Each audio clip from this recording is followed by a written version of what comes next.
नमस्कार। आज हम बात करेंगे उत्तराखंड के इकोनॉमिक सर्वे 2025-26 की।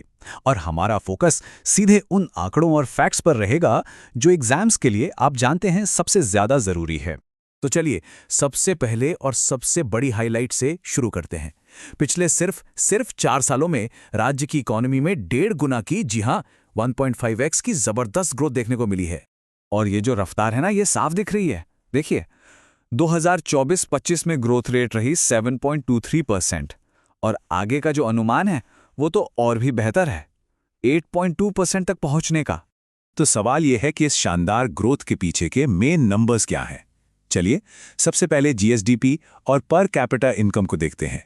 ग्रॉस स्टेट डोमेस्टिक प्रोडक्ट यानी जीएसडीपी की बात करें तो इसमें एक बहुत ही मजबूत उछाल देखने को मिला है। अनुमान है कि ये लगभग 3.8 से 3.9 लाख करोड़ रुपए तक पहुंच जाएगा। अब ये जो फिगर है ना, 3.8 से 3.9 लाख करोड़, ये बहुत ज़रूरी है। एग्जाम के लिहाज से ये एक की फैक्ट है, तो इसे ज़रूर याद रखिएगा। अच्छा, इस इकोनॉमिक ग्रोथ का सीधा सीधा असर आम लोगों की जेब पर भी दिख रहा है। पर कैपिटा इनकम यानी प्रति व्यक्ति आय, इसमें भी एक बड़ा जंप आया है। ये अब बढ़कर 2.73 लाख रुपए हो गई है। तो चलिए अब आगे बढ़ते हैं और देखते हैं कि आखिर इकोनॉमी का ये इंजन चल कैसे रहा है। कौन से सेक्टर्स हैं जो इसे रफ्तार दे रहे हैं और बिजनेस का माहौल कैसा है। तो देखिए, इकोनॉमी का पहिया तीनों सेक्टर्स के बैलेंस्ड योगदान से ही घूम रहा है। प्राइमरी यानी एग्रीकल्चर, सेकेंडरी यानी इंडस्ट्री और टर्शरी यानी सर्विसेज। और यही बैलेंस्ड ग्रोथ जीएसडीपी को लगातार आगे बढ़ा रही है। और हाँ, स्टार्टअप इकोसिस्टम में तो एक तरह की क्रांति ही आ गई है। सोचिए, 2017 में जहां लगभग कोई स्टार्टअप नहीं था, वहीं आज ये आंकड़ा 1750 तक पहुंच गया है। ये कमाल की बात है। और इस बिजनेस ग्रोथ का सबसे बड़ा फायदा क्या है? रोजगार। अकेले एमएसएमईज मतलब छोटे और मीडियम बिजनेस 4.5 लाख से भी ज्यादा जॉब्स क्रिएट कर रहे हैं।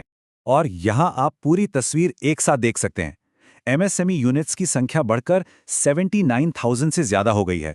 और ऐसा नहीं है कि सिर्फ छोटे बिजनेस बढ़ रहे हैं, बड़ी इंडस्ट्रीज भी लगातार एक्सपैंड कर रही हैं।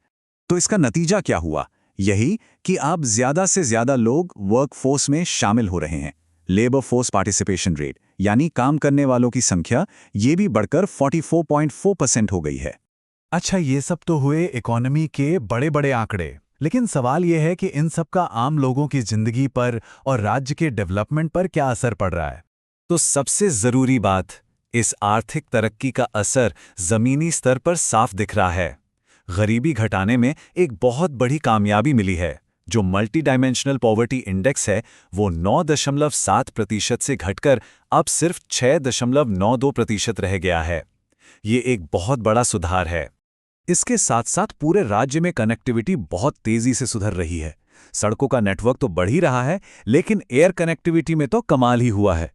हेलीपोर्ट्स 2 से बढ़कर 7 हो गए हैं और हेलीपैड्स की संख्या 60 से बढ़कर 118 हो गई है। और ये जो तरक्की है, ये सिर्फ सड़कों और इंफ्रास्ट्रक्चर तक ही सीमित नहीं है। इसका असर ह्यूमन डेवलपमेंट इंडिकेटर्स पर भी साफ है। एजुकेशन में ड्रॉप आउट रेट कम हुआ है और ओवरऑल ह्यूमन डेवलपमेंट इंडेक्स यानी एचडीआई भी बेहतर हुआ है। तो चलिए अब सब कुछ फटाफट रिवाइज कर लेते हैं। ये है आपकी एग्जाम पॉइंट चीट शीट, यानी वो सारे जरूरी फैक्ट्स और फिगर्स जो आपको याद रखने ही रखने हैं। तो क्या क्या याद रखना है? सबसे पहले इकोनॉमी में 1.5 गुना की ग्रोथ। दूसरा, जीएसडीपी लगभग 3.9 लाख करोड़ और पर कैपिटा इनकम 2.73 लाख। तीसरा, स्टार्टअप्स की संख्या 1750 पहुंच गई है। और आखिर में मल्टी डायमेंशनल पॉवर्टी इंडेक्स अब 6.92% है। ये नंबर्स बहुत जरूरी हैं। तो ये शानदार तरक्की देखकर एक आखिरी सवाल मन में आता है कि जब उत्तराखंड की इकोनॉमी इतनी तेजी से आगे बढ़ रही है, तो इसके विकास की कहानी का अगला दशक कैसा होगा? कौन से नए मौके इसे और आगे ले जाएंगे?